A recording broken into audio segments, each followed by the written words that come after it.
یار یہ عورت کس طرف بھاگ رہی ہے،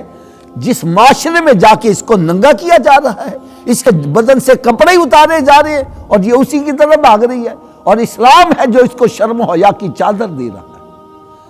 جو اس کو رسپیکٹ دے رہا ہے۔ اسلام وہ مذہب ہے جس نے بتلایا ہے کہ عورت اگر ماں کے روپ میں ہے تو اس کے قدموں کے نیچے جنت رکھ دی گئی، اگر بیوی کے روپ میں ہے اس کے حقوق ادا کرو، اس کے ساتھ اچھا سلوک کرو، رب تعالیٰ تمہیں جنت عطا کرے گا۔ اور اگر بیٹی کے روپ میں ہے تو میرے آقا صلی اللہ علیہ وسلم نے ارشاد فرمایا جس کے ہاں 3 بیٹیاں پیدا ہوں اور ان کی خوش دلی سے پرورش کرے، خوش دلی سے پرورش کرے، اور پھر جوان ہو جائے تو للہ فی اللہ شادی کر دے، فرمایا ان تینوں کے صدقے رب تعالیٰ اس کو جنت عطا فرمائے گا۔ ایک صحابی عرض کرتے ہیں یا رسول اللہ صلی اللہ علیہ وسلم اگر کسی کے ہاں 2 ہوں، فرمایا تو 2 کی خدمت کر، رب تعالیٰ 2 کے صدقے تمہیں جنت عطا کرے گا۔ ایک صحابی عرض کرتے ہیں یا رسول اللہ صلی اللہ علیہ وسلم اگر ہو ہی ایک، خواہش تو ہے زیادہ ہوں، عورت تمہیں سوچنا چاہیے پہلے تیری کیا قدر تھی، پیدا ہوتے ہی صف ماتم بچھتا تھا، ذرا بڑی ہوتی تو زندہ دفن کر دیا جاتا تھا، یہ تجھے مقام ملا ہوا تھا معاشرے میں، یہ اسلام ہے تجھے اس نے یہ مقام دیا ہے کہ وہی صحابہ کرام جو اپنی بچیوں کو زندہ دفن کیا کرتے تھے اب دعائیں مانگ رہے ہیں یا اللہ میں بیٹیوں کی نعمت سے نواز دے۔ ایک صحابی عرض کرتا ہے یا رسول اللہ صلی اللہ علیہ وسلم دل میں خواہش تو ہے کہ زیادہ بیٹیاں ہوں، لیکن اگر ہو ہی ایک، فرمایا تو ایک کی خدمت کر، رب تعالیٰ ایک کے صدقے تجھے جنت عطا کرے گا۔ ایک صحابی عرض کرتا ہے یا رسول اللہ صلی اللہ علیہ وسلم خواہش تو ہے اب زیادہ بیٹیاں ہوں لیکن ہو ہی کو نہ،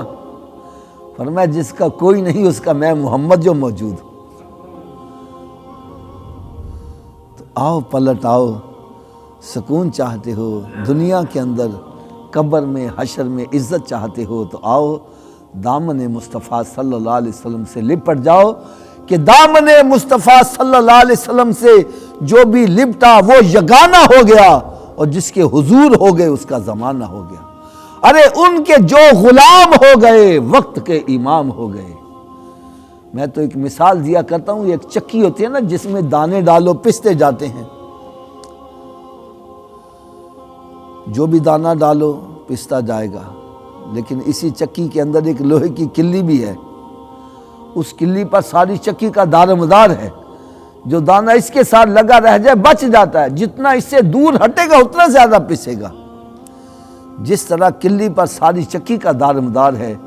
اسی طرح میرے آقا صلی اللہ علیہ وسلم پر ساری کائنات کا دار مدار ہے، کہ وہ جو نہ تھے تو کچھ نہ تھا، وہ جو نہ ہوں تو کچھ نہ ہوں، ارے جان ہے وہ جہان کی، جان ہے تو جہان ہے۔ نبی پاک صلی اللہ علیہ وسلم کے دامن سے جو لپٹ جاتا ہے وہ بچ جاتا ہے، اور جو دامن مصطفیٰ صلی اللہ علیہ وسلم سے دور ہٹتا ہے وہ پستا جاتا ہے، پستا جاتا ہے۔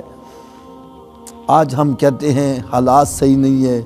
حکومت صحیح نہیں ہے، آج کہتے ہیں ہم میری بیوی صحیح نہیں ہے، میرے بچے صحیح نہیں ہیں، میرے پڑوسی صحیح نہیں ہے۔ خدا را یہ تو دیکھو کہیں تو دامن مصطفیٰ سے دور تو نہیں ہو رہا۔ میرا یہ یقین ہے جس کو رب تعالیٰ عزت دینا چاہے ساری دنیا بھی بے عزت کرنا چاہے نہیں کر سکتی، اور جس کو رب تعالیٰ ذلیل و خوار کرنا چاہے ساری دنیا بھی مل کر اس کے سر پر عزت کا تاج رکھنا چاہے نہیں رکھ سکتے۔ اس سے اور آگے میں کیا کہوں کہ علامہ اقبال نے تو حد کر دی، وہ کہتا ہے کہ محمد سے وفا تو نے تو ہم تیرے ہیں، ارے یہ جہاں چیز ہے کیا لوح و قلم تیرے ہیں، ارے تو سرکار کا غلام بن جا، لوح بھی تیرے ہاتھ میں قلم بھی تیرے ہاتھ میں، جس کی چاہ تو تقدیر بدل کے رکھ دینا، کہ نگاہ مرد مومن سے بدل جاتی ہیں تقدیریں، اگر ذوق یقین پیدا ہو تو کٹ جاتی ہیں زنجیریں۔ آؤ دامن مصطفیٰ صلی اللہ علیہ وسلم سے لپٹ جاؤ، اور بے حیائی جس کے بارے میں قرآن کہتا ہے وَلَا تَقْرَبُوا الْفَوَاحِشَ مَا ظَهَرَ مِنْهَا وَمَا بَطَنَ، بے حیائی کے قریب مت جاؤ، چاہے وہ چھپ کر ہو رہی ہے یا علل اعلان ہو رہی ہے، اس کے قریب نہ جاؤ۔ وَلَا تَقْرَبُوا الزِّنَا، زنا کے قریب مت جاؤ۔ ایسے ذرائع جو زنا کی طرف لے جا رہے ہیں ان سارے راستوں کو بند کر دو۔ اگر دنیا کے اندر آخرت میں چین چاہتے ہو تو آؤ اسلام کے ساتھ وابستہ ہو جاؤ، اسلام میں داخل ہو، اور داخل ہو تو پھر پورے یا ایھا الذین آمنوا ادخلوا فی السلم کافہ، اے ایمان والو اسلام کے اندر پورے داخل ہو، یہ نہیں آدھا تیتر آدھا بٹیر، کچھ ادھر کی باتیں مان لی، جو من میں آیا اس کی ادھر مان لی اس کی ادھر مان لی، نہیں، سرکار کا غلام بن جائے۔ غلام ہوتا ہی وہی ہے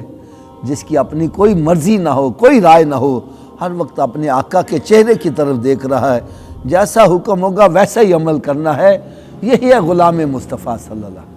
اور سرکار کا کلمہ تو پڑھتا ہے اور مرضی اپنی چلاتا ہے تو بھائی یہ پھر غلامی نہیں ہے۔ اللہ تعالی ہم سب کو سرکار کا پکا سچا غلام بنائے۔ وما علیہ الا البلاغ۔